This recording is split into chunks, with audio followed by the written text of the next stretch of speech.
Risalah dan wahyu ni bukan untuk haiwan, bukan untuk binatang, tetapi orang yang nak menunggang binatang itu.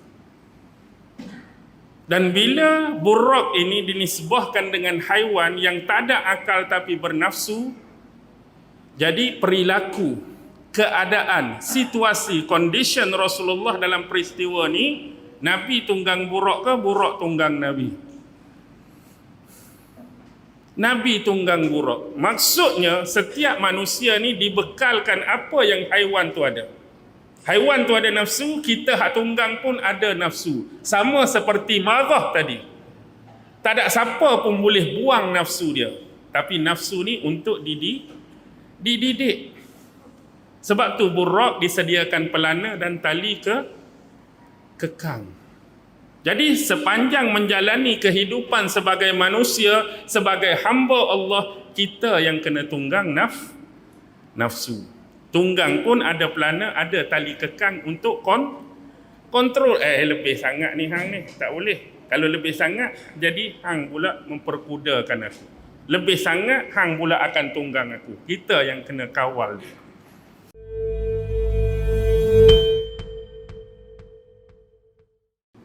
Assalamualaikum warahmatullahi wabarakatuh. Pada malam ini kita akan berbicara mengenai satu tajuk yang besar, satu peristiwa yang penting yang kita sentiasa tikrar, mengulang-ulanginya hampir setiap dan saban tahun. Termasuklah peristiwa-peristiwa besar di dalam agama Islam yang lain. Sebagai contoh, kita selalu mengulangi peristiwa apa? Peristiwa Isra' dan Mi'raj, Maulidur Rasul, awal Muharram, Nuzulul Quran, dan perkara-perkara ataupun tarikh-tarikh yang penting di dalam sejarah Islam. Mudah-mudahan perkara-perkara yang sedemikian akan menambahkan keilmuan kita, akan menambahkan keteguhan dan keimanan kita kepada Allah Subhanahu wa taala dan menambahkan kemantapan kita terhadap syariat agama Islam itu sendiri. Baik, sebelum saya memulakan kuliah kita pada malam ini, saya nak repeat balik, ulang balik beberapa perkara yang penting dan dasar apa yang pernah saya sebutkan di dalam kuliah semalam. Antara dalil dan hujah terbesar peristiwa Isra' dan Mi'raj ini datangnya daripada nas-nas Al-Quran yang disebutkan sendiri oleh Allah Subhanahu wa taala di dalam wahyunya. Pertama, dalil ataupun hujah yang berkaitan dengan peristiwa Isra' ada di dalam surah Al-Isra' ayat yang pertama.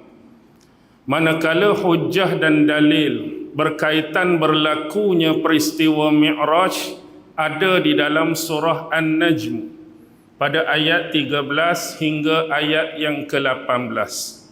Dan dalil-dalil ini sebenarnya sudah mencukupi bagi kita sebagai umat Islam yang beriman kepada Allah dan Rasul-Nya untuk mempercayai dan membenarkan bahawa peristiwa yang disebut Isra' dan Mi'raj ini benar-benar berlaku di dalam sejarah dan benar-benar berlaku terhadap Rasulullah sallallahu alaihi wasallam. Walaupun secara umum perbahasan mengenai Isra' dan Mi'raj nampak seolah-olah tiada kelojikan, nampak seolah-olah tak masuk akal, nampak seolah-olah sukar untuk diterima dan dipercayai, tetapi kita sebagai umat Islam mengambil pendekatan yang sama yang pernah diambil oleh Sayyidina Abu Bakar As-Siddiq, iaitu pendekatan imani, iaitu beriman sepenuhnya, mempercayai sepenuhnya apa yang diberitakan oleh Allah Subhanahu wa taala dan apa yang disebutkan sendiri oleh Rasulullah menerusi sabdaan-sabdaan hadis-hadis daripada baginda sallallahu alaihi wasallam. Baik, perkara pertama yang saya nak repeat berkaitan dengan surah Al-Isra ialah surah Al-Isra ini didatangkan oleh Allah Subhanahu wa taala dengan mendatangkan beberapa perkara yang penting. Antaranya yang pertama ialah Allah nak mengajarkan kepada kita manusia sebagai umat Nabi Muhammad sallallahu alaihi wasallam yang beriman kepada rasulnya yang bernama Muhammad. Bagaimanakah cara Allah menurunkan hujjah-hujjah, bagaimanakah cara Allah menurunkan dalil-dalilnya kepada manusia. Sebagai contoh di dalam surah Al-Isra, Allah mendatangkan 10 dalil yang berkaitan dengan ayat-ayat tauhid. Jadi ada 10 ayat di dalam surah Al-Isra sebagai dalil dan hujjah daripada Allah berkaitan dengan tauhid dalam bentuk ayat Al-Quran.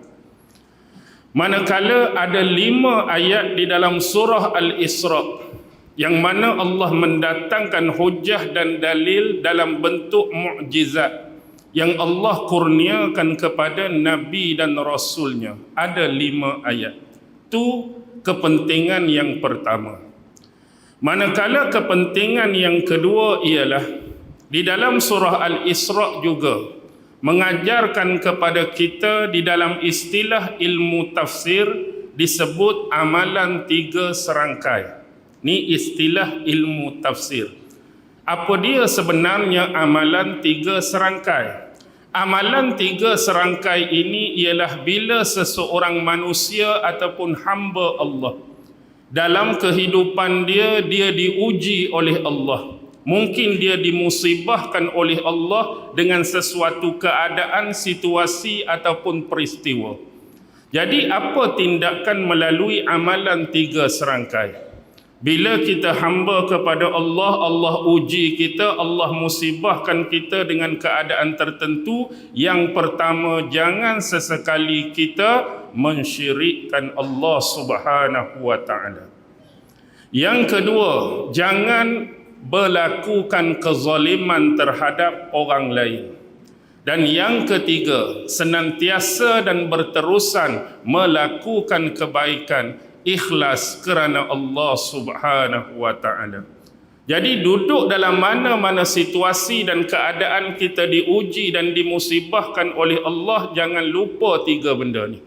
Jangan buat syirik, jangan buat zalim, dan sentiasa berterusan melakukan kebaikan kerana Allah Subhanahu wa taala.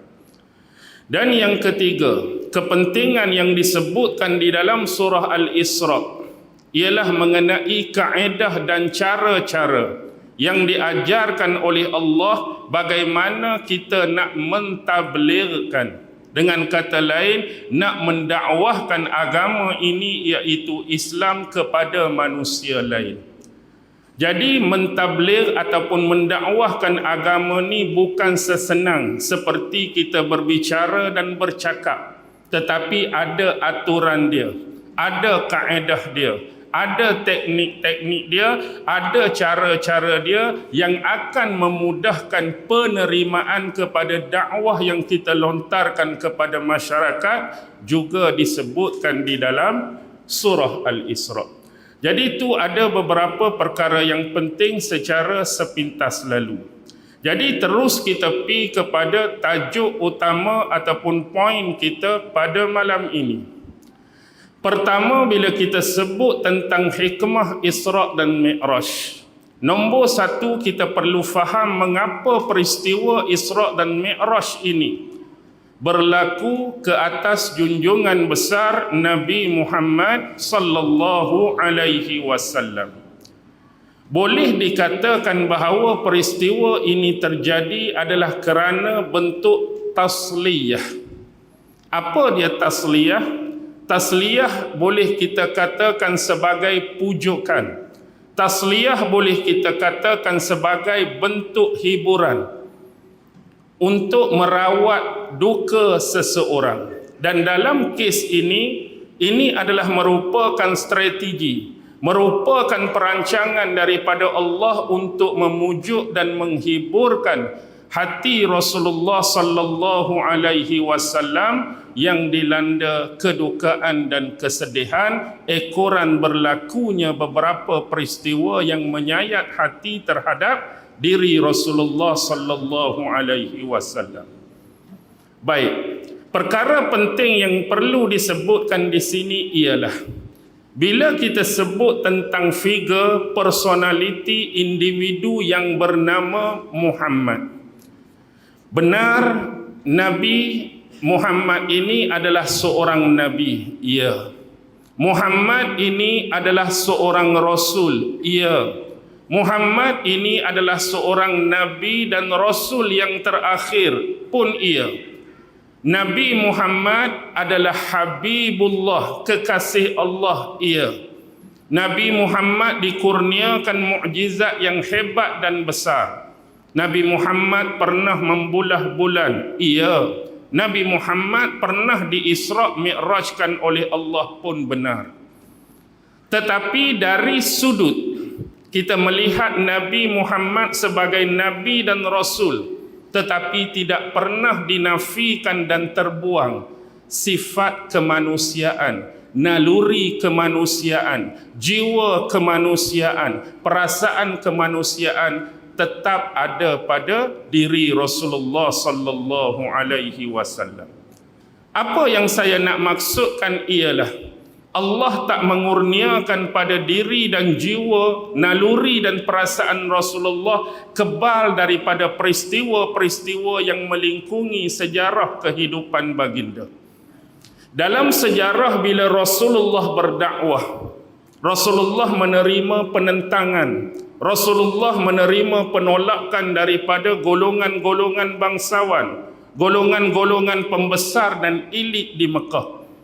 Dan bukan setakat menolak dan menentang ajaran dakwah Nabi, tetapi sejauh Rasulullah menerima cacian, Rasulullah menerima makian, Rasulullah menerima macam-macam tuduhan, Rasulullah diberi pelbagai-pelbagai labelan assassination karakter yang berlaku terhadap batang tubuh Nabi. Tetapi sebagai manusia yang ada jiwa dan naluri kemanusiaan, Rasulullah tetap berasa sedih. Rasulullah tetap ada perasaan stres. Rasulullah tetap ada perasaan tertekan dalam menghadapi keadaan dan situasi sedemikian. Bukanlah kerana Muhammad ini seorang Nabi dan Rasul yang terakhir, Allah bagi jiwa kemanusiaan dia kebal, terfilter daripada perasaan-perasaan tadi, tidak. Sebagai sifat kemanusiaan, Rasulullah sedih bila Rasulullah nak menyampaikan sesuatu yang hak, Rasulullah nak menyampaikan sesuatu yang benar, tiba-tiba menerima penolakan. Rasulullah nak sebut benda yang sebenar, Rasulullah dicaci. Rasulullah nak sebut benda yang betul, Rasulullah yang dimaki. Perasaan sebagai jiwa kemanusiaan sedih, stres, tertekan itu ada. Lebih-lebih lagi terkait dengan hikmah Isra' dan Mi'raj. Rasulullah telah kehilangan insan-insan, individu-individu, manusia-manusia yang paling dekat, yang paling rapat, yang paling qarib dengan Rasulullah. Tak mustahil dan tak peliklah kalau jiwa Rasulullah bersedih dan berduka. Sama seperti manusia biasa yang kehilangan orang-orang yang paling dekat, dikasihi, disayangi dan dicintai dalam lingkungan kehidupan masing-masing.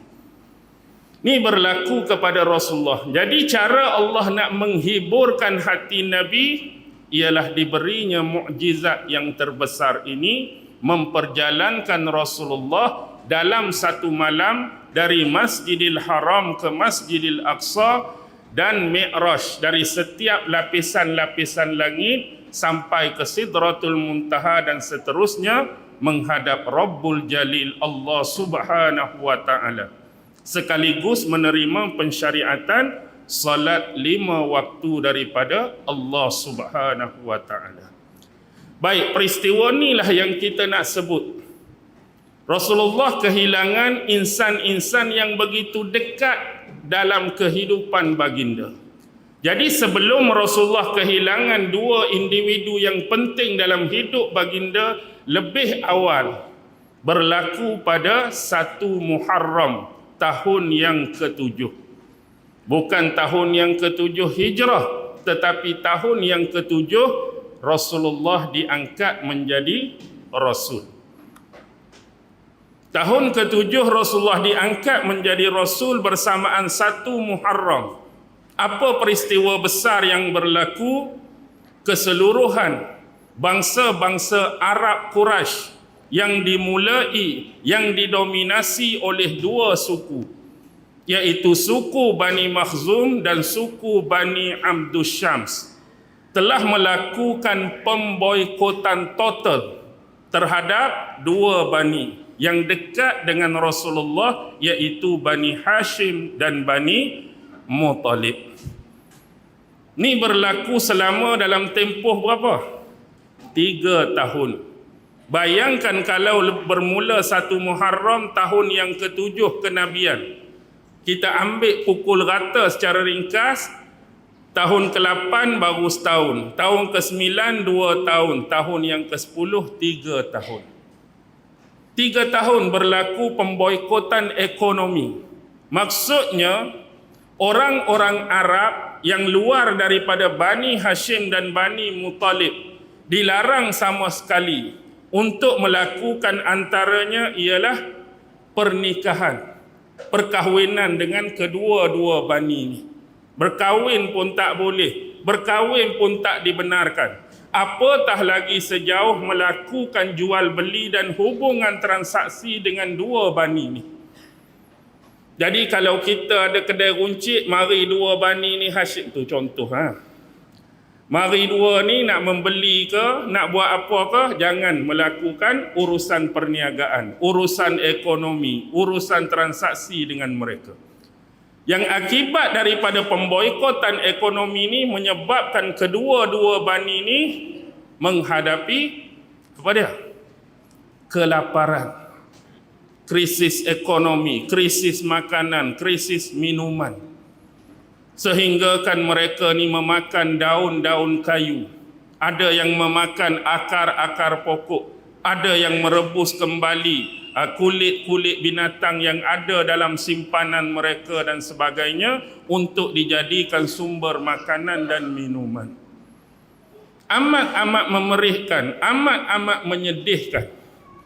Yang akhirnya ada jua di kalangan mereka yang merasa simpati daripada tokoh-tokoh yang hebat dan penting mereka, yang ada masih lagi peri kemanusiaan dan nilai-nilai murni, yang ada perasaan simpati, yang ada perasaan empati, yang ada perasaan kasihan dan belas terhadap apa yang berlaku kepada Bani Hashim dan Bani Muttalib. Dalam gambaran seolah-olah mereka nak membatalkan perjanjian dan isi surat yang ditulis yang digantungkan di hadapan pintu Kaabah. Yang akhirnya isi perjanjian ni apa yang terjadi padanya? Dimakan oleh anai-anai. Yang tinggal hanya nama Allah sahaja. 3 tahun tuan-tuan, bayangkan keperitan dan penyiksaan. Sampailah seterusnya berlakulah perkara-perkara yang menyedihkan dalam hati Rasulullah. Pertamanya, Rasulullah kehilangan bapa saudara yang amat-amat dicintai dan dikasihi.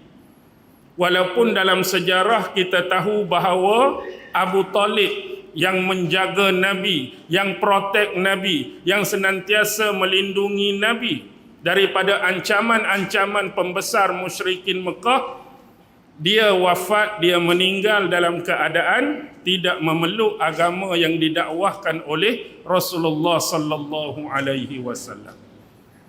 Siapa dia? Dia ialah Abu Talib. Abu Talib memelihara Rasulullah sejak umur Rasulullah 8 tahun. Rasulullah ketika berusia 6 tahun, ibu dia meninggal. Kemudian datuk dia ambil jaga dan pelihara Nabi. Dari usia 6 tahun, berada dalam asuhan datuknya selama 2 tahun. Umur 8 tahun, Abdul Muttalib pula pergi meninggalkan baginda. Siapa yang diminta jaga Nabi? Abu Talib. Sedangkan rangkaian bapa saudara Nabi ni ramai. Bapa saudara Nabi ni banyak. Tapi Abu Talib ni ialah adik-beradik sebapa dan seibu dengan bapa Nabi sendiri, iaitu Abdullah. Jadi tok Nabi nama apa? Tok Nabi nama apa? Abdul Muttalib, atau nama betul dia Syaibah. Abdul Muttalib bin Hashim, Syaibah bin Hashim. Syaibah bin Hashim, Abdul Muttalib bin Hashim ni isteri dia ramai. Isteri dia ramai. Ada rekod yang sebut isteri dia ada 5 orang. Ada rekod yang menyebut isteri dia ni ada 6 orang. Jadi Abdullah bapa kepada Rasulullah ni memang sebapa dan seibu dengan Abu Talib. Mak kepada Abdullah, mak kepada Abu Talib, pak saudara yang jaga Nabi ni bernama Fatimah binti Amru Al-Makhzumi. Ada 3 anak Abdul Muttalib di sini. Nombor 1 Abu Talib, yang kedua Zubair, yang ketiga Abdullah. Ada isteri-isteri lain. Contoh, anak Abdul Muttalib yang tua. Siapa yang tua? Anak Abdul Muttalib yang sulung, yang pernah diperintahkan oleh Abdul Muttalib supaya pi tengok keadaan adik dia yang sedang sakit di mana? Di Abwa. Kan Abdullah dengan kafilah dia, dengan saudara-saudara dan sahabat dia baru balik berniaga. Tiba-tiba bapa kepada Rasulullah ni jatuh sakit. Dan bila menunggu kedatangan anaknya yang bernama Abdullah ni tak muncul-muncul. Orang lain yang muncul. Bila tanya khabar dan berita berkaitan Abdullah, mereka cerita Abdullah jatuh sakit. Jadi siapa yang diarahkan untuk pi cari, pi tengok keadaan adik dia? Anak sulung Abdul Muttalib, iaitu Al-Haris.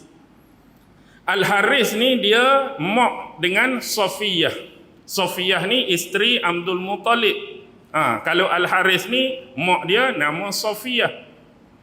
Kalau yang nama Nutailah, Nutailah ni isteri Abdul Muttalib.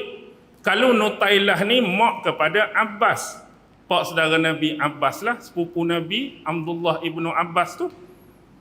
Kalaulah isteri Abdul Muttalib yang nama Halah, itu mak kepada Hamzah. Hamzah pun pak saudara Nabi, tapi bukan adik-beradik seibu dengan Abdullah dan Abu Talib.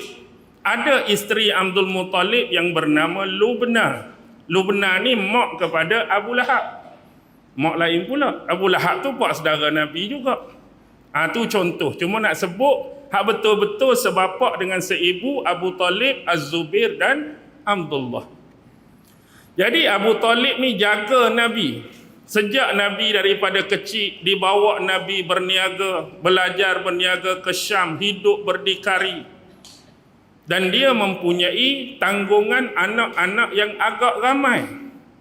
Berapa orang anak Abu Talib? Dalam sejarah ada 6. 4 lelaki, 2 perempuan.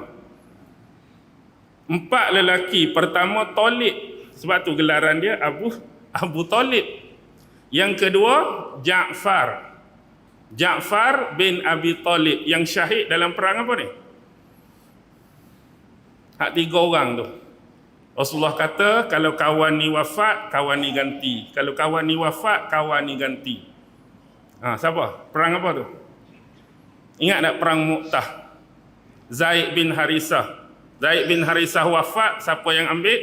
Abdullah bin Rawahah. Abdullah bin Rawahah wafat, siapa yang ambil? Ja'far bin Abi Talib. Kemudian ambil dekat Khalid bin Al-Walid, barulah pasukan Islam berjaya mendapat kemenangan. Rasulullah dah beritakan awal-awal tentang syahidnya 3 nama ni. termasuklah anak Abu Talib yang bernama Ja'far bin Abi Talib, atau dalam sejarah gelaran dia Ja'far At-Tayyar.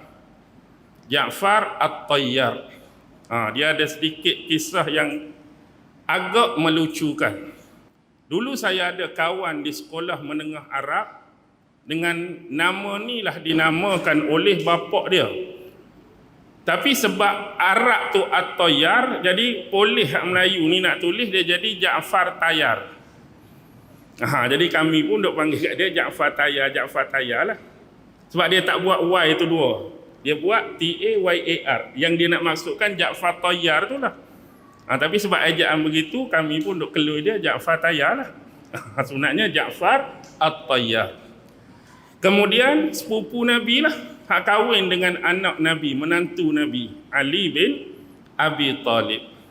Dan seterusnya, anak lelaki yang terkecil, Aqil, atau disebut Uqail bin Abi Talib. Anak dia yang perempuan ada dua orang, Fakhitah binti Abi Talib, satu lagi Jumanah binti Abi Talib. Jumanah inilah dalam sejarah yang digelar Ummu Hani. Pernah dengar nama Ummu Hani ni? Kalau dalam peristiwa Isra' Mi'raj, biasanya riwayat daripada geng-geng Syiah, dia akan bawa peristiwa ni bermula daripada rumah Ummu Hani ni lah. Sebab dia nak kait juga mana-mana keluarga yang terlibat dengan Ali ni, sebab dia nak mengagungkan dan memuliakan Ali. Dia nak bubuh juga cerita-cerita ada terkait dengan Sayyidina Ali, termasuk adik-beradik perempuan dia yang bernama Ummu Hani. Sebab tu bila kita rangkumkan keseluruhan riwayat yang ada, mesti ada kisah ni. Rasulullah bermula peristiwa Isra' Mi'raj daripada rumah Ummu Hani. Baik. Kemudian daripada Ali bin Abi Talib ni lah isteri dia Fatimah. Banyak hak jenis nama-nama Fatimah macam tadi. Mak dia nama apa? Mak dia tadi Fatimah binti Amru. Bini dia pun Fatimah binti Asad. Inilah wanita yang Rasulullah anggap sebagai ibu kedua selepas ibunya Aminah. Sebab kawan ni lah yang jaga dia sejak daripada kecil sampailah meninggal. Dan dia sendirilah dengan tangan yang mulia baginda meletakkan jasad Fatimah binti Asad di lahatnya. Dan mendoakan dengan satu doa yang khusus kepada Fatimah binti Asad yang dianggap sebagai ibu kedua selepas Aminah binti Wahab. Baik. Tu Abu Talib. Abu Talib meninggal. Dalam sejarah tuan-tuan bacalah berkenaan dengan Abu Talib. Walaupun dia tidak memeluk agama yang didakwahkan oleh Rasulullah, tetapi dia sentiasa menjaga, mengawal, protek Nabi daripada ancaman-ancaman dan anasir-anasir daripada pembesar-pembesar Quraisy. Yang hari-hari nak buat macam-macam dekat Nabi, nak cantah Nabi. Walaupun kemuncak kemarahan mereka, nak marah dah dekat Nabi ni, tapi sebab tertampannya dengan penghormatan mereka yang masih tinggi pada Abu Talib, mereka tak buat apa-apa kat Nabi. Habis terik pun nak marah, dia sebut benda tu dekat Abu Talib, peringatlah anak saudara hang, pesanlah anak saudara hang jangan duk buat macam-macam. Dia nak serbu Nabi terus, dia masih ada sifat hormat pada Abu Talib. Tapi cuba tuan-tuan bayangkan, Abu Talib dengan segala kriteria yang saya sebutkan tadi, tiba-tiba telah diambil kembali oleh Allah Subhanahu wa ta'ala. Siapa selepas ini yang akan menggalas amanah dan tanggungjawab nak menjadikan dirinya sebagai pengganti kepada Abu Talib? Belum pasti dan belum tentu ada. Sebab itulah Rasulullah bersedih.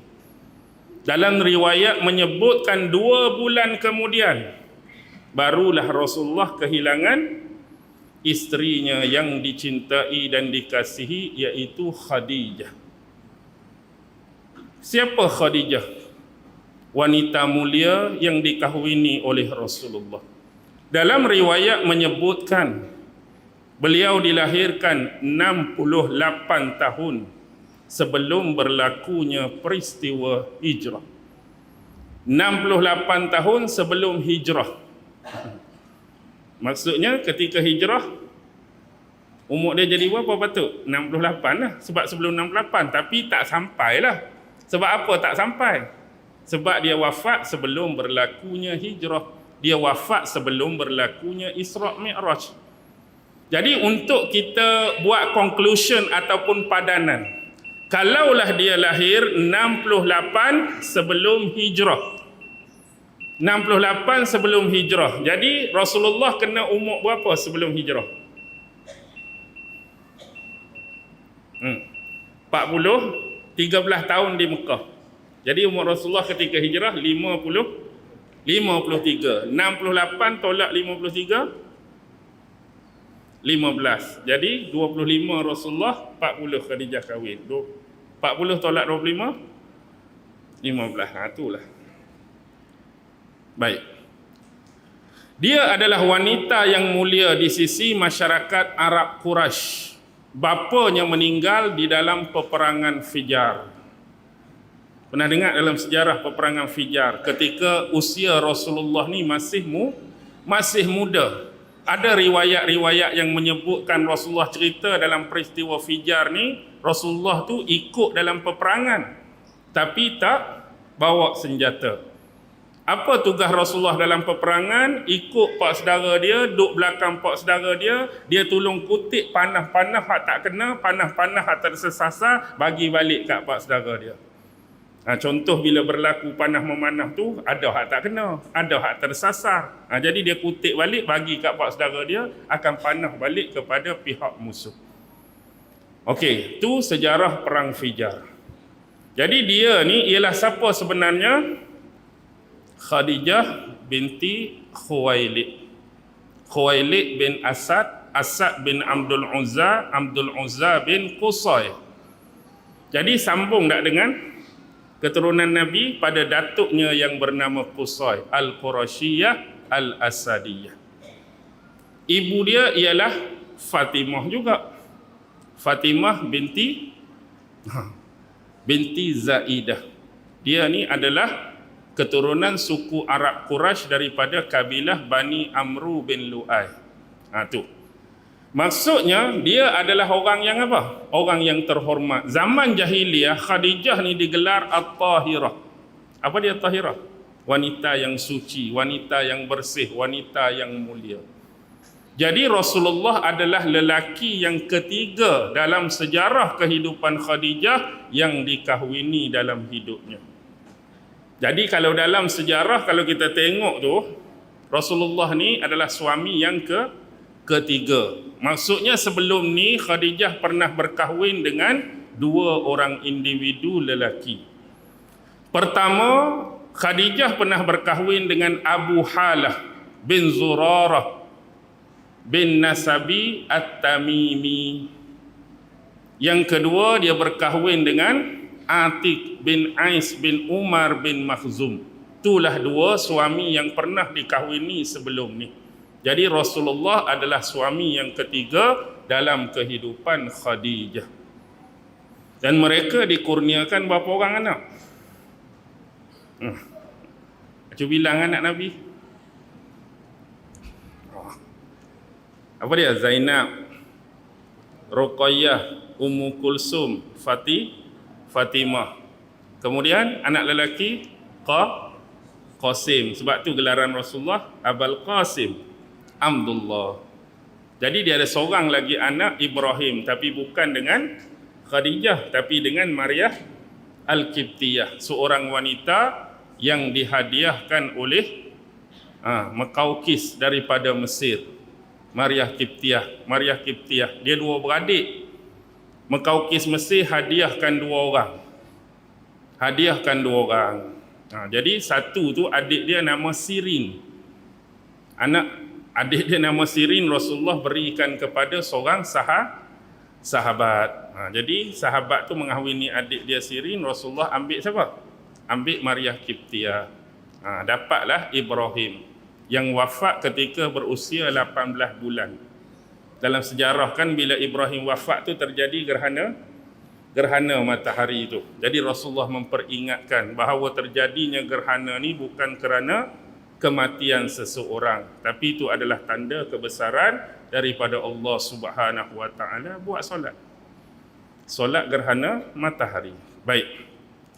Itulah Khadijah, insan dan individu yang senantiasa menemani Rasulullah dalam susah, dalam payah. Kalau kita buat istilah rumah tangga, orang yang tidur sebantal dengan Rasulullah, inilah. Orang yang tidur satu tilam dengan Nabi, inilah.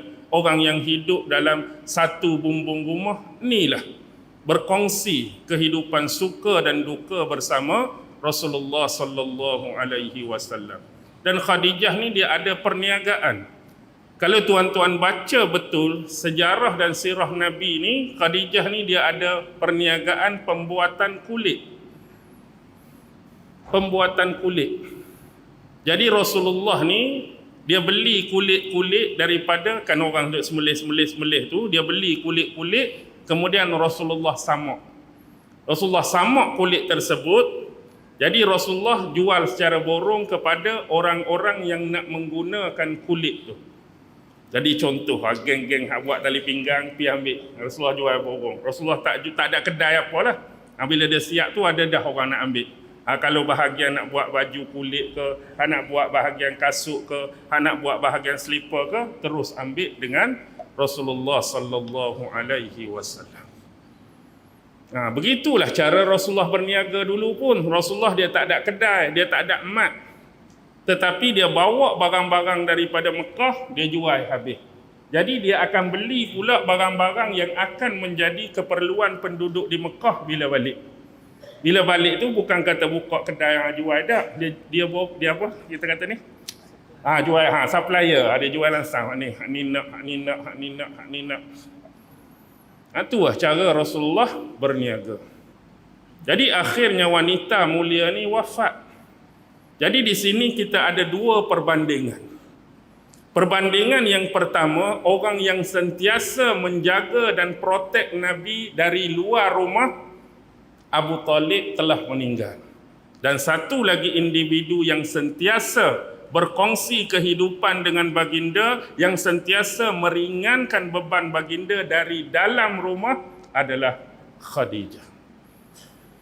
Sekarang dua kekuatan ini telah pergi. Dan inilah yang disimpulkan oleh sebahagian ulama dengan kehilangan 3 ta. Apa dia 3 ta? Pertama, berkaitan dengan boikot ekonomi tadi dikaitkan dengan harta. Itu ta yang pertama. Manakala yang kedua, protek dan perlindungan daripada Abu Talib dinisbahkan dengan tahta. Ta yang kedua. Dan yang ketiga dinisbahkan dengan Khadijah ialah wanita. Jadi Rasulullah sebelum berlakunya Isra' Mi'raj telah kehilangan konteks harta, pembaikatan ekonomi, konteks orang yang defend dan protect Nabi, tahta. Dan yang ketiga terkait dengan wanita, isteri yang dicintai oleh Rasulullah, iaitu Khadijah. Baik, bila kita melihat kepada ketiga istilah ini dan kita nak hubungkan secara analogi dengan peristiwa Isra' dan Mi'raj, perjalanan yang suci, perjalanan yang mulia, bertemu dengan Allah Subhanahu wa taala. Ingat, perjalanan dan pertemuan dengan Allah untuk mencapai kepada tingkat dan tahap kesempurnaan, maka ketiga-tiga ta itu harus dinafikan, diangkat dan dibuang daripada kehidupan. Dengan kata lain, nak mencapai kesempurnaan dan maqam bertemu dengan Allah, perjalanan suci bertemu dengan Allah, kita kena tinggalkan harta dan kedudukan, pangkat dan segalanya. Kita kena tinggalkan apa yang disebut tahta. Kita kena tinggalkan apa yang disebut wanita. Hanya diri kita yang akan berdepan melalui perjalanan suci ini bertemu dengan Allah Subhanahu wa taala. Tapi sebelum benda ni jadi silap faham dan kekeliruan, perlu adanya sedikit pemahaman.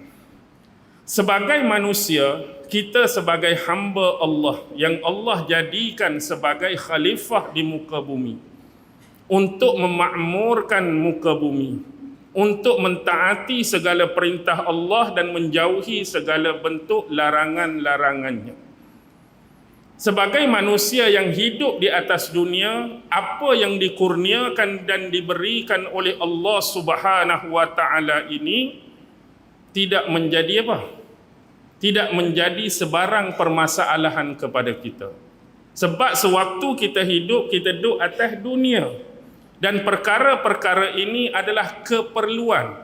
Perkara-perkara ini adalah kemestian untuk pemudah caraan kelangsungan hidup kita di atas muka bumi. Dengan kata lain, bila duduk atas muka bumi, kita perlukan pasangan hidup yang katanya wanita. Bukan nak suruh buang waktu hidup tu dah. Dengar dulu.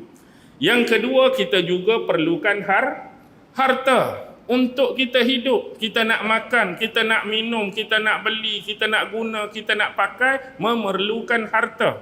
Jadi carilah harta sesuai apa yang diperintahkan oleh Allah dari sudut kebaikan dan kehalalannya. Jangan buat perkara yang bertentangan dengan syariat dan perintah Allah, sumber-sumber harta tersebut. Dan yang ketiga, sememangnya hidup atas dunia ni, kita ni ada yang dianugerahkan pangkat, gelaran tertentu, level tertentu, tahap tertentu. Jadi itu kita gunakan dalam kehidupan kita. Cara nak buat lagu mana, semua benda yang Allah bagi, semua kurnia yang Allah bagi, semua nikmat yang Allah bagi ni, kita gunakan sebagai jalan ataupun wasilah untuk mencapai mardatillah. Apa yang Allah redha dalam hidup kita. Jadi bila kita ni memerlukan pasangan hidup, lelaki yang namanya wanita, wanita yang namanya memerlukan lelaki, jadi buatlah kehidupan anda, rumah tangga anda bersama pasangan anda, jalan dan corak hidup yang diredai oleh Allah Subhanahu wa taala. Dah hidup atas dunia, perlu ada pasangan, perlu ada isteri, perlu ada bini, perlu ada wife ni. Tapi dalam perkongsian hidup berumah tangga tu, bentuk dan coraklah kehidupan rumah tangga anda pada jalan yang Allah redha. Sebab satu masa kita akan tetap tinggalkan dia. Dan hak-hak keredaan itulah yang akan dipertanggungjawabkan di hadapan Allah. Bukan kata nak suruh tinggal. Hak tinggal itu tetap tinggal. Tapi corak kehidupan berumah tangga kita dengan dia, adakah akan dinafikan oleh Allah? Allah tak tanya ke? Allah tak soal siasat balik ke? Ada soal siasat, ada pertanyaan. Begitu juga dengan harta. Kan disebutkan dalam hadis Nabi, harta ni Allah tanya dua kan? Sumber dia dari mana? Pengeluaran dia ke mana? Dua-dua kena jaga yang betul. Sumber dia pun kena halal. Cara keluarkan duit tu pada tempat yang halal dan dibenarkan pada syarak. Kalau salah satu fail, apa akan jadi? Sumber halal kita guna untuk benda yang haram, ataupun sumber haram guna untuk benda yang halal. Ada pertanggungjawaban, ada soal siasat di hadapan Allah. Begitu juga dengan pangkat-pangkat gelar yang kita dapat. Hari ini atas dunia kamu raja, apa yang kamu buat pada orang-orang yang di bawah pemerintahan kamu? Ada amanah, ada tanggungjawab, ada soal siasat di hadapan Allah. Kamu pemimpin, apa yang kamu buat pada rakyat kamu? Kamu pengurusi masjid, apa yang kamu buat pada ahli qaryah kamu? Kamu ketua polis, apa yang kamu buat pada bentuk keamanan di tempat kamu? Kamu ni, apa tanggungjawab dan amanah yang kamu buat? Semua akan disoal siasat dan dipertanggungjawabkan oleh Allah. Tapi dengan kata lain, bila kita nak menghadap menuju kepada Allah, semua benda ni kita akan tinggalkan. Kita akan tinggal. Baik. Dan dalam hidup ni, kita tak dikurniakan dengan semua benda yang menjadi impian kita. Sebab kehidupan kita sememangnya secara confirm dan pasti telah ditentukan dan ditakdirkan oleh Allah. Contohlah, saya buat analogi yang mudah. Kalau tuan-tuan ada kereta, tuan-tuan bawa kereta, kemudian masuk parking, berhenti parking, bubuh tempat P, parking. Yang saya nak buat analogi ialah 4 biji tayar kereta anda. Setiap tayar kereta anda tu, setiap sebiji tu dia ada tak tempat bubuh angin tu? Tempat bubuh angin. Jadi biasanya tempat bubuh angin ni, kalau kita parking kereta, kedudukan tempat bubuh angin pada semua tayar tu sama ke tak sama? Tak sama. Contohlah kita letak tayar yang pertama depan belah kanan, dari sudut handsome tak handsome, cantik tak cantik, contoh saja ni. Belah ni dari sudut kaya tak kaya, ada duit tak ada duit, miskin kaya, tayak nombor 2. Tayak nombor 3, ada ilmu tak ada ilmu, jahil alim. 4 ni ada pangkat dikenali ke, jenis tak ada pangkat orang tak kenal.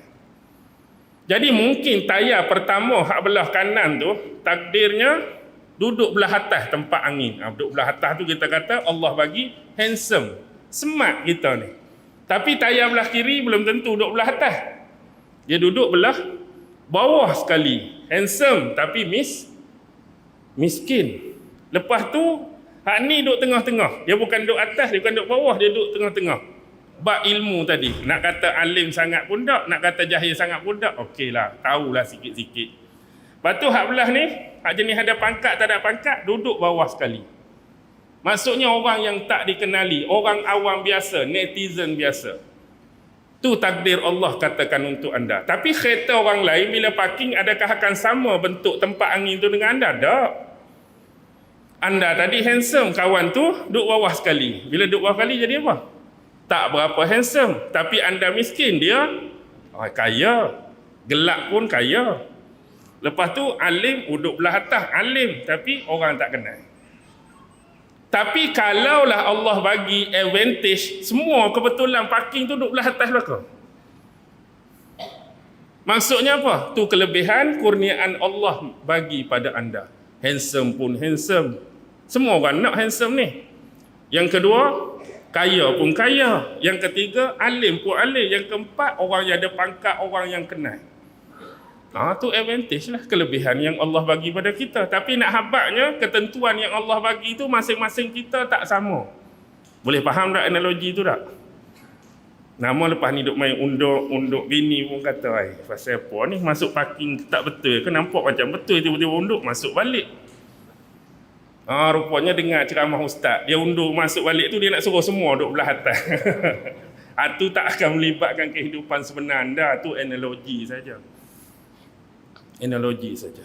Okey. Baik. Seterusnya, apa yang berlaku selepas 3 ni? Tuan-tuan pasti ingat dan maklum dalam sejarah Rasulullah cuba untuk melebarkan sayap dakwah ni ke satu tempat di luar kota Mekah. Rasulullah bersama dengan anak angkat dia. Yang mana anak angkat ni asalnya seorang budak milik bekas isterinya. Hak meninggal itulah Khadijah. Sebab dia nampak Rasulullah ni amat menyukai hamba ni. Jadi Khadijah hadiahkan, bagi hamba ni kepada Nabi. Yang kemudian Nabi ni anggap dia sebagai apa? Anak angkat Nabi, iaitu Zaid bin Harisah. Dua ni Rasulullah sayang dua-dua ni, Zaid bapak dia dengan anak dia. Siapa anak dia? Anak Zaid bin Harisah siapa? Usamah bin Zaid, salah seorang komander perang muda kan, yang menjadi pertikaian di kalangan sahabat-sahabat senior bila Rasulullah lantik dia jadi komander perang. Umur dia berapa belah tahun masa tu, sedangkan sahabat senior yang lain yang ada pengalaman dalam perang-perang sebelum ni masih duk hidup, kenapa lantik Usamah? Tu tentang Usamah. Rasulullah sayang dua-dua ni. Dulu pun waktu ada seorang wanita yang disyaki mencuri dan nak menjalankan hukuman potong tangan. Peristiwa ni berlaku selepas pembukaan kota Mekah, sebelum berlaku perang Hunain. Minta siapa? Geng-geng yang terlibat keluarga perempuan ni minta pertolongan Usamah lah. Sebab Usamah ni ialah anak kepada anak angkat Nabi, antara orang yang rapat, dekat dan dicintai Nabi.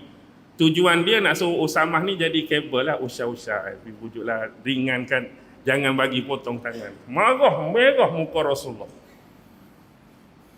Sebab itulah keluar hadis, kalau sekiranya Fatimah binti Muhammad yang mencuri, maka aku sendirilah yang akan memotong tangannya. Itu peristiwa terjadi, keluarnya hadis Nabi itu.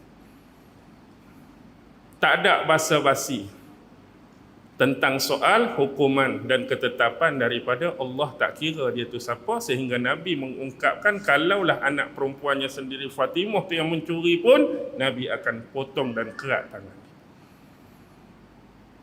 Pilah dengan Zaid bin Harisah. Taif ni agak jauh, 90 hingga 92 km. Nabi dua ni pergi sana, mudah-mudahan dakwah diterima. Dah orang Mekah banyak yang tolak, orang Mekah banyak yang menentang, harap-harap di Taif ada penerimaan dakwah Islam ni. Tapi harapan Nabi berkubur bila dakwah Nabi ditolak mentah-mentah di Taif. Bahkan yang menolak ini mengupah anak-anak kecil di jalanan supaya buat apa? Baling batu, tuan-tuan. Baling batu dekat Nabi. Zaid bin Harisah ni melindungi dengan badan dia. Lontaran-lontaran batu ni sampai habis berdarah pada betih dan kaki Rasulullah. Gambaran banyaknya darah yang keluar tu, bila Rasulullah nak menanggalkan capal baginda tu, melekit. Maksudnya darah yang mengalir tu bila turun pada bawah kaki Nabi tu, dia melekat dengan kulit capal tu, melekit. Tapi Rasulullah sabar.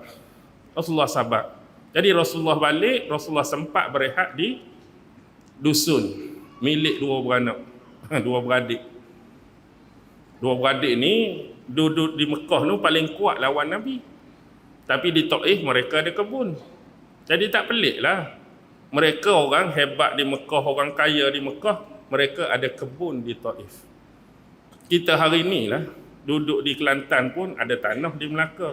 Duduk di Kelantan pun ada tanah di Cameron. Biasalah tu. Orang kaya. Di sinilah Rasulullah bertemu dengan Adas. Siapa Adas? Seorang budak Nasrani yang menjaga kebun bagi dua beradik tersebut. Siapa? Utbah bin Rabi'ah dengan Syaibah bin Rabi'ah. Dua ni kuat duk lawan Nabi ni, kepala pengat di Mekah tu. Tapi waktu tu mereka kesian tengok Nabi, keadaan demikian. Allah bagi dalam hati dan jiwa mereka kesian, suruh pembantu dia nama Adas pergi bawa air dan bawa satu, nak panggil apa, satu tangkai anggur tu, bagi. Duk berehat situ. Dan ada dialog. Sehingga menyebabkan Adas masuk Islam. Kerana dalam isi dialog tu Rasulullah berbicara mengenai Nabi Yunus ibnu Matta. Lalu dia tanya, macam mana kamu boleh tahu dan kenal Yunus bin Matta?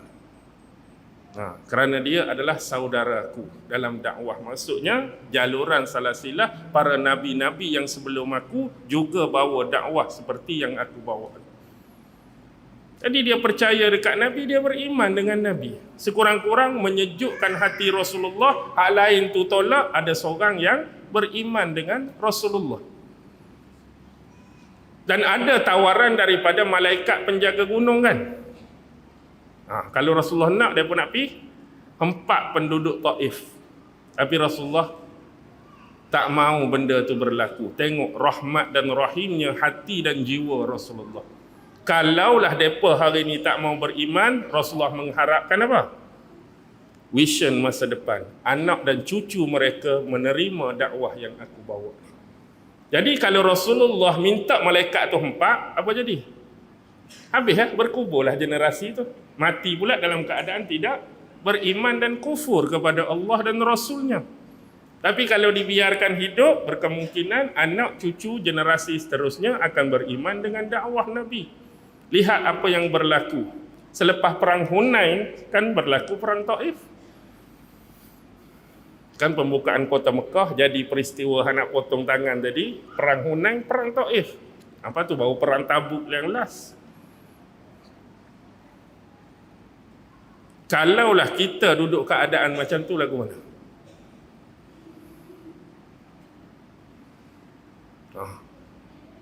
Mari Melaka, baru nak start kuliah, orang hambak keluar, muka sedih saya, naik EF5, berhenti di tepi kaki Bukit Katil. Mari entiti mana penjaga Bukit Katil, lagu mana? Kita empat semua. Lagu mana tuan-tuan? Kita lain dengan Nabi, geramnya, nak marahnya, hak kita kena, hak kita duk rasa tu. Empat lah, bukan Bukit Katil saja, habis segala bukit ada ni. Tapi itulah Nabi. Jadi ini adalah kembali kepada yang asal, tasliyah, untuk hiburkan hati Rasulullah dalam keadaan sedih, radam duka ni. Maka strategi dan perancangan daripada Allah memperjalankan Nabi. Itu hikmah yang pertama, dah pukul 9. Ada 4 lagi, lagu mana ni? Jadi pukul 12, okey ke? Kita ringkas-ringkaskan adalah. Baik. Hikmah yang kedua, dari sudut psikologi ataupun mental.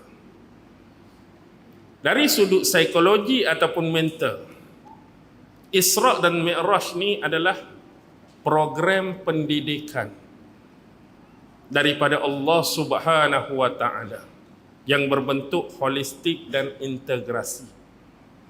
Ini adalah bentuk analogi yang kedua. Baik, kalau kita tengok dalam peristiwa Isra' dan Mi'raj, siapa yang menjadi pendidik? Siapa pendidik sebenar dalam peristiwa ni? Allah Subhanahu wa Ta'ala yang nak mendidik Rasulullah sallallahu alaihi wasallam. Allah juga nak bagi tahu dari sudut yang tersirat bahawa apa?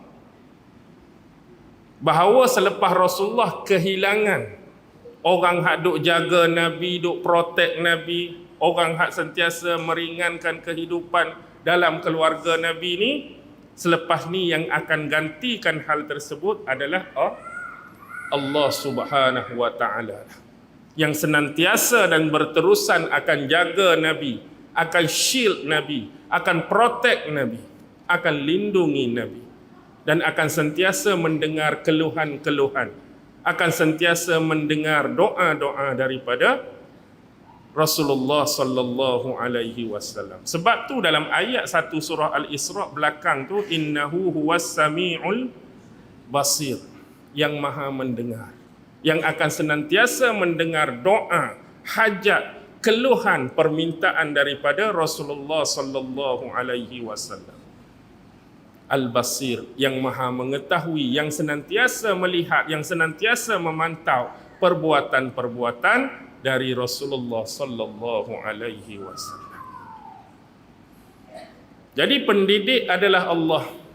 Yang dididik, yang ingin dididik ialah Rasulullah sallallahu alaihi wasallam.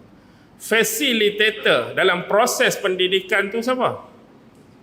Malaikat Jibril alaihi salam. Alam semesta ataupun jagat raya adalah laboratorium, atau kita sebut dengan istilah medium ataupun wasilah berlakunya proses pendidikan. Perjalanan profetik, istilah canggih, profetik daripada Masjidil Haram ke Masjidil Aqsa. Mi'raj daripada Masjidil Aqsa ke Sidratul Muntaha dan menghadap Rabbul Jalil Allah Subhanahu wa Ta'ala. Ini konsep horizontal dan vertikal. Satu menegak, satu melintang. Melintang Masjidil Haram, Masjidil Aqsa, dan satu menegak Masjidil Aqsa ke Sidratul Muntaha. Okey, ini adalah apa? Ini adalah pendekatan pendidikan holistik integrasi. Jadi yang kita boleh faham di sini ada dua benda. Pertama ialah tauhidul ummah, iaitu nak menyatukan umat manusia agar mereka berkumpul di bawah satu payung, jenis manusia yang beriman kepada Allah, yang mengikuti setiap aturan dan perintahnya, yang sesekali tidak melakukan kesyirikan kepada Allah, semuanya bertauhid kepada Allah. Tauhidul ummah dilambangkan daripada perjalanan masjid yang suci kepada masjid yang suci. Dan hari ini tempat tauhidul ummah, penyatuan ummah adalah ini tuan-tuan. Tempat tuan-tuan berada sekarang. Masjid inilah yang pernah digunakan sebagai sarana, sebagai medium, sebagai wasilah pendidikan oleh Rasulullah di zaman baginda, mengajarkan sahabat-sahabat baginda untuk menyatukan ummah. Segala-galanya di sini. Rumah suci yang kita kenali, rumah Allah, masjid. Jadi jangan abaikan masjid, datang masjid. Jangan tinggalkan masjid, datang masjid. Makmurkan masjid, kerana ini adalah tempat. Pernah satu ketika dahulu Rasulullah menyatukan ummah di bawah integrasi tauhidul ummah. Dan yang kedua ialah integrasi tauhidul dakwah. Tauris, pewarisan dan penyatuan dakwah yang pernah dilalui oleh Nabi-Nabi dan Rasul sebelum Nabi Muhammad. Nak habaq hak menegak tu bertemu dengan Nabi-Nabi tertentu, walaupun cuma beberapa Nabi. Tetapi nak habaq apa? Tu adalah tauhidul dakwah. Kesatuan dakwah. Nabi Adam dulu mendakwahkan benda yang sama. Nabi Nuh dulu mendakwahkan benda yang sama.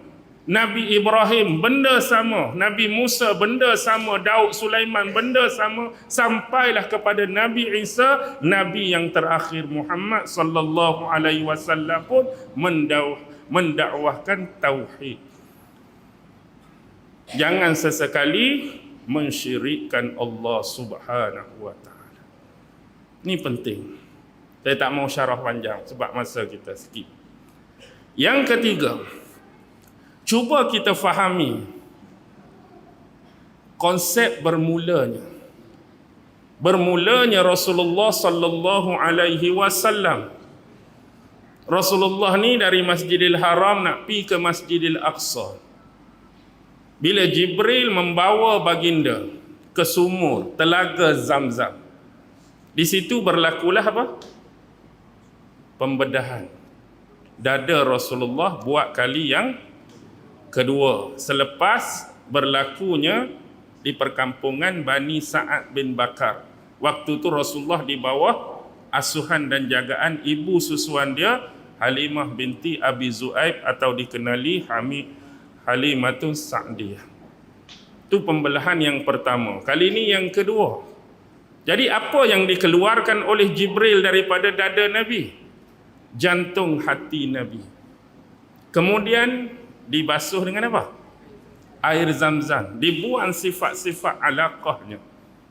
Alaqah ni apa? Tempat-tempat yang menjadi sasaran tumpuan iblis syaitan. Tempat was-was. Buang hak tu. Letak balik. Kemudian didatangkan bejana bekas daripada zahab, emas. Dalam tu ada apa? Iman dan hikmah. Dituangkan iman dan hikmah. Cuci dah kali. Buang dah tempat was-was, tempat lintasan, tempat tumpuan syaitan tadi dah bersih. Bubuh pula iman dan hikmah.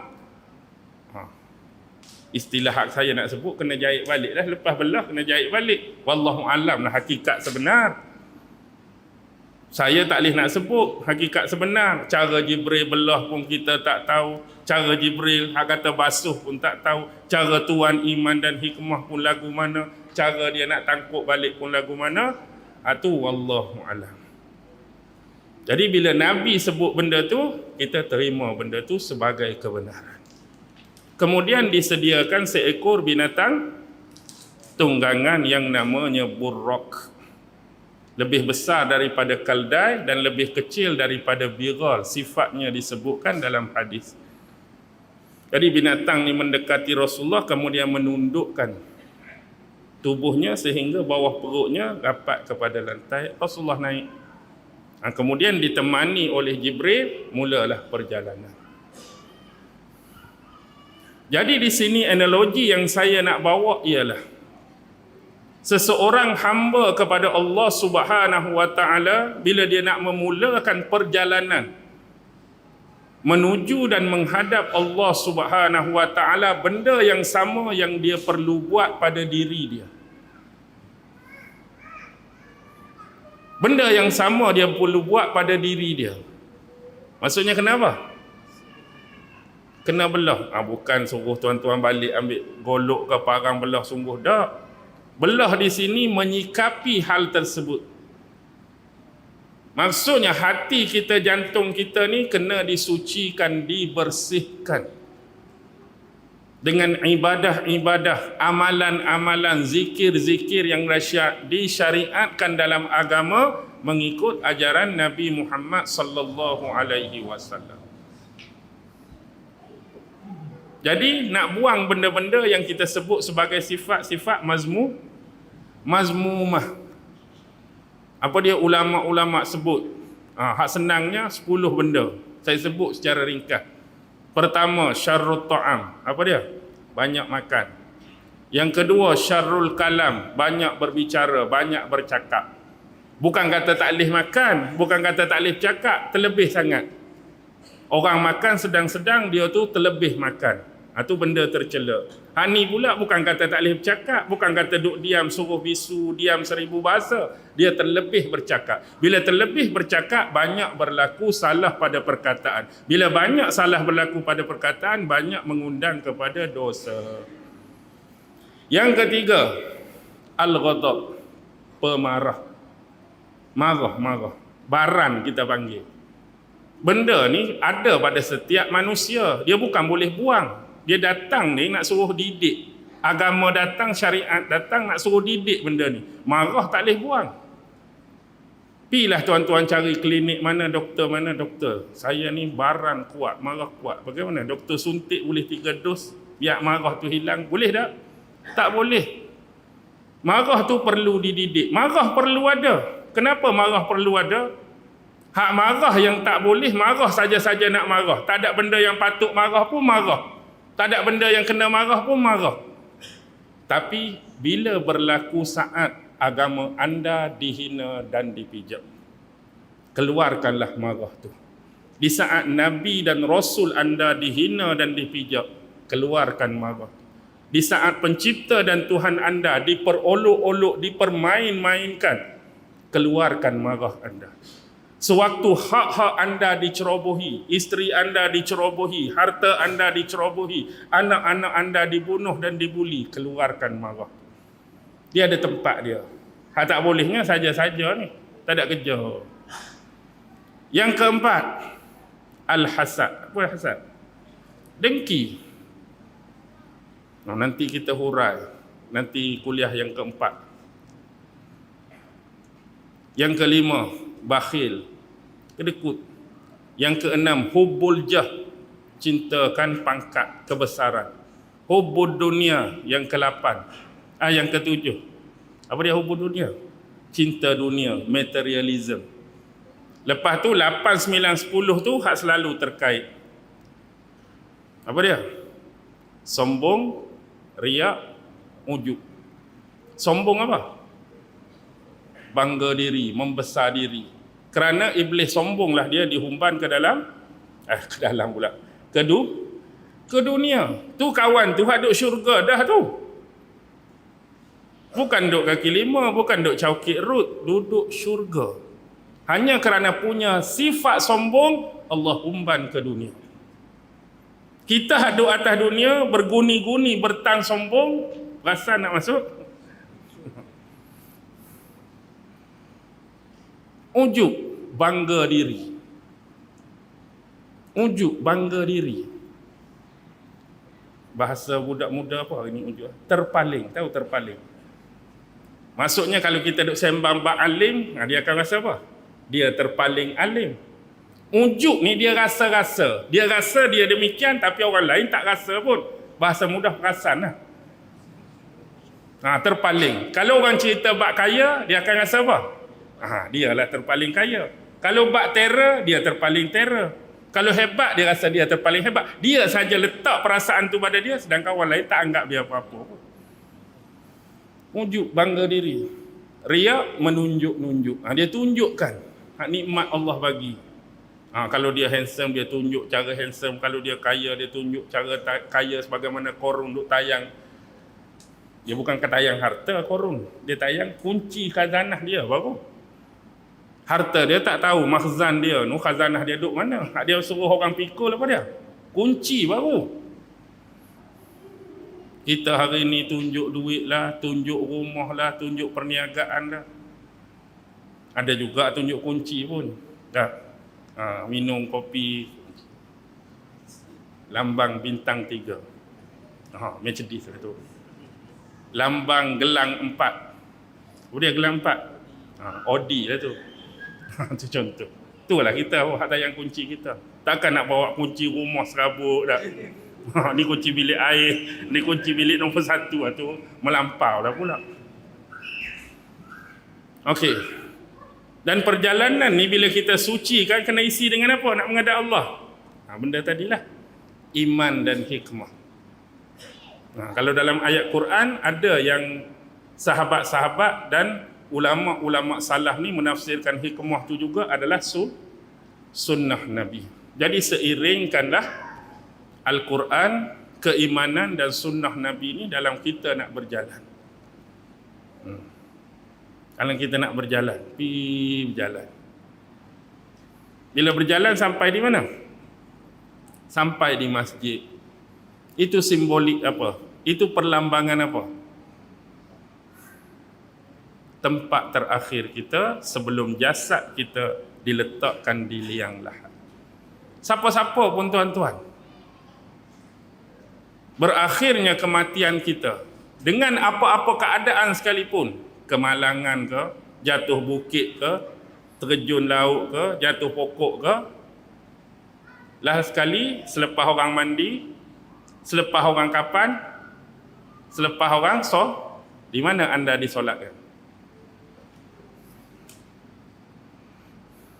Inilah destinasi terakhir anda, masjid.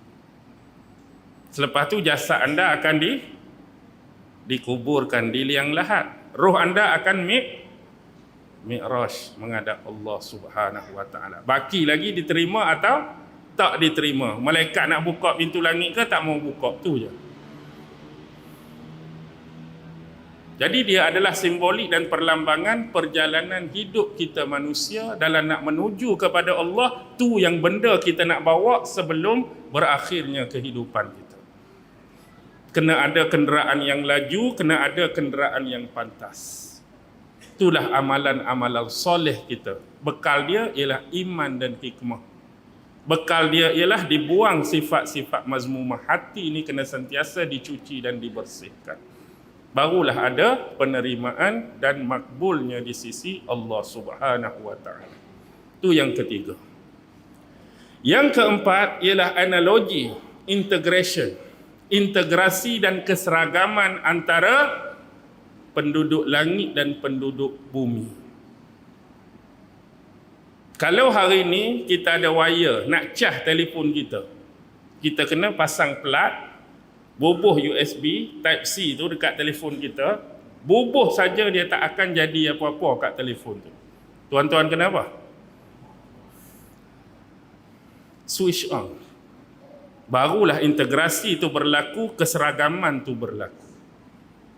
Jadi kita nak hidup kita bahagia, nakkan keredaan daripada Allah, perlu ada integrasi, perlu ada persefahaman, perlu ada keselarian antara alam langit dan alam bumi. Apa yang alam langit suruh, alam bumi kena buat. Apa yang alam langit perintahkan, alam bumi kena buat. Kalau kita tak sambungkan connection ni, itulah yang terjadi kepada kebanyakan kita hari ini. Tak ada ketenangan ustaz. Tak bahagia ustaz. Serabut kepala ustaz. Tension ustaz. Depress ustaz. Kenapa nak jadi macam tu? Bila yang atas suruh semayang, kita hadap bumi tak? Maka jadilah. Dia tak ada keseragaman, dia tak boleh nak connect. Sebab kita tak switch on benda tu. Bila hak atas contoh kata suruh zakat, kita lari zakat. Jadilah benda tu. Bila hak atas suruh buat benda baik, kita duk buat benda buruk, kita duk buat benda jahat. Jadilah benda tu. Bila hak atas kata jangan buat benda ni, hindari benda ni, hak itulah kita buat. Jadilah benda tu. Selagi tak ada connection, keseragaman, keselarian antara alam atas dan alam bawah, anda akan senantiasa bermasalah dan berproblem dalam hidup anda. Jadi nak cari keredaan Allah, restu daripada Allah, connectionkan benda ni betul-betul. Apa saja yang Allah perintahkan, buat. Apa saja yang Allah larang, tinggalkan. Insya-Allah ada pertolongan Allah di sana. Jadi perlu ingat betul-betul. Dan yang terakhir ialah, sebab ringkas kan, tuan-tuan, ni analogi ya, untuk analogi. Tuan-tuan perasan tak dalam peristiwa perjalanan ni ada berapa makhluk Allah terlibat? Ada berapa makhluk Allah terlibat? Malaikat, Nabi Muhammad, Buraq. Ada makhluk Allah yang namanya malaikat, ada makhluk Allah yang namanya manusia, ada makhluk Allah yang namanya hayawan. Cuba perhati betul-betul, malaikat Allah menganugerahkan akal tanpa nafsu. Manusia Nabi Muhammad Allah menganugerahkan duanya, ada akal, ada nafsu. Dan yang ketiga, sifat haiwan pada Buraq, ada nafsu tanpa akal. Jadi yang membimbing Rasulullah, yang teman Rasulullah ialah satu entiti yang berakal tetapi ketiadaan pada nafsu. Inilah orang yang menjadi medium, wasilah, penyampai risalah dan syariat Allah kepada Nabi Muhammad. Jadi hak nak disampaikan syariat dan wahyu Allah ni sifat dia apa? Ada akal, ada nafsu. Sebab nak bagi penerimaan kepada wahyu dan risalah tu perlu ada akal. Bukan pada binatang yang akan menjadi tunggangan Nabi yang cuma ada nafsu tanpa akal. Risalah dan wahyu ni bukan untuk haiwan, bukan untuk binatang, tetapi orang yang nak menunggang binatang itu. Dan bila Buraq ini dinisbahkan dengan haiwan yang tak ada akal tapi bernafsu, jadi perilaku, keadaan, situasi, condition Rasulullah dalam peristiwa ni, Nabi tunggang Buraq ke Buraq tunggang Nabi? Nabi tunggang Buraq. Maksudnya setiap manusia ni dibekalkan apa yang haiwan tu ada. Haiwan tu ada nafsu, kita hak tunggang pun ada nafsu. Sama seperti marah tadi. Tak ada siapa pun boleh buang nafsu dia. Tapi nafsu ni untuk dididik. Sebab tu Buraq disediakan pelana dan tali kekang. Jadi sepanjang menjalani kehidupan sebagai manusia, sebagai hamba Allah, kita yang kena tunggang nafsu. Tunggang pun ada pelana, ada tali kekang untuk kontrol. Lebih sangat ni hang ni, tak boleh. Kalau lebih sangat, jadi hang pula memperkudakan aku. Lebih sangat, hang pula akan tunggang aku. Kita yang kena kawal dia. Tapi walaupun kita mengawal nafsu kita, dia tidak akan mampu berdasarkan kapasiti akal semata-mata. Tapi untuk mengawal nafsu, mengawal kehidupan kita dalam perjalanan menuju Allah, perlu ada sumber satu lagi, iaitu wahyu dan syariat untuk mendidik akal tu pula. Kalau tak ada wahyu dan syariat, hanya pertimbangan kapasiti akal semata-mata pun, hidup manusia akan rosak. Sebab apa? Sebab hak ni akan ikut akal dia, hak ni ikut akal dia, hak ni ikut akal dia. Jadi nak menyatukan akal tadi agar tunduk pada satu kuasa, satu pemerintahan, agar kamu tak sombong, agar kamu tak zalim, agar kamu tak menganiayai orang lain, kamu kena tunduk pada wahyu dan risalah yang diturunkan. Akal kamu perlu dilentur dan dibentuk dengan sumber syariat ni. Jadi dengan sumber syariat berpandukan kepada akal tu untuk kamu mengendalikan nafsu dalam menjalani kehidupan perjalanan menuju Allah Subhanahu. Bila Nabi sampai di Masjidil Aqsa, burak tu lepas bebas ke kena tambat?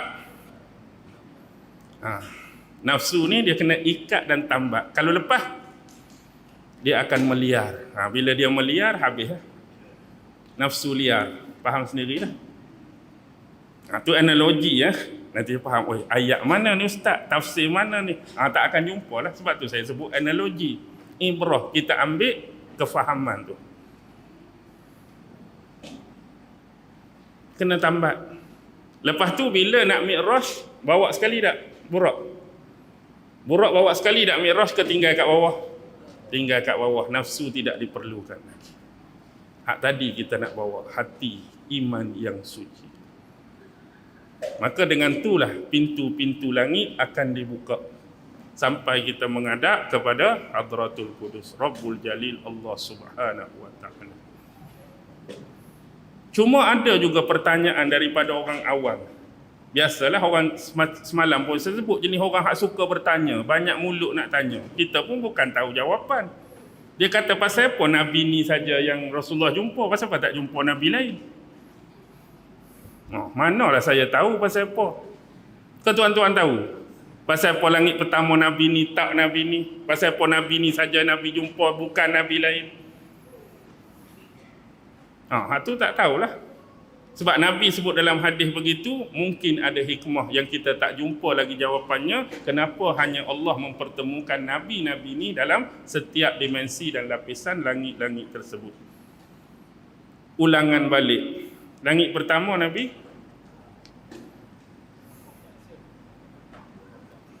Adam. Langit kedua takkan Ibrahim dah langit kedua. Kalau setahun ingat satu Nabi, 7 tahun, 7 lapis lepas dah. 40 kali dah ni Isra Mi'raj ni. Takkan 7 tak lepas ni. Yahya dan Isa. Ketiga Yusuf. Bagus. 4 Adam, Idris. 4 Idris. 5 abang Nabi Musa, Nabi Harun. Yang ke-6 adik Nabi Harun, Nabi Musa. Yang ke-7 Nabi Ibrahim. Rasulullah tengok Nabi Ibrahim sedang bersandar di tiang Baitul Ma'mur. Di situlah tempat tawafnya para malaikat di langit. Kaabah di bumi, tempat tawaf manusia di bumi. Setiap hari masuknya 70,000 malaikat tawaf, kemudian keluar, tak kembali lagi. Sehari 70,000, keluar tak balik dah. Esok 70,000, tawaf keluar tak balik dah. Agak-agak sejak adanya Baitul Ma'mur berapa juta? Bukan juta lah. Kosong dia tu tak kerti nak sebut lah. Bilion, trilion, zilion, apa lagi. 70,000. Tak terhitung, tak terbilang jumlah malaikat Allah Subhanahu wa ta'ala. Jadi setakat tu dululah, penat saya pun 9:30 dah ni. Sebenarnya nak hurai panjang-panjang macam hak nombor 1 tu, tapi memandangkan masa saya skip. Tapi skip pun harapnya 2, 3, 4, 5 tu dapat difahami dengan baik oleh saudara-saudari, sahabat-sahabat sekalian. Jadi saya berhenti setakat ni. Itulah lebih kurang bentuk-bentuk pendekatan ataupun analogi, ibrah ataupun hikmah yang kita boleh ambil daripada peristiwa mukjizat Isra dan Mi'raj junjungan besar Nabi Muhammad sallallahu alaihi wasallam. Akhir kalam, wabillahi taufiq wal hidayah. Wassalamualaikum warahmatullahi wabarakatuh.